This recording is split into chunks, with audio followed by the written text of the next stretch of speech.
కూర లేదురా అన్నాను. అన్నం కారం వేసుకొని నూనె వేసుకొని తిని 200 ఇచ్చి చికెన్ సాయంత్రం అన్నాడు. వెళ్ళిపోయాడు మాలి తరకాలి కోపించింది.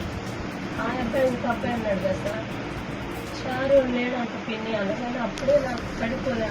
పండుగ కూడా వెళ్ళాడు మా అని అంత 4:30 అక్కడికి వెళ్తాం. చాలా మంది 5 మందికి చనిపోయారు సార్.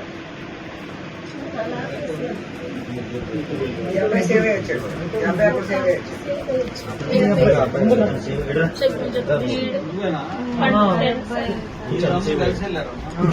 కూర్చోమ్మా.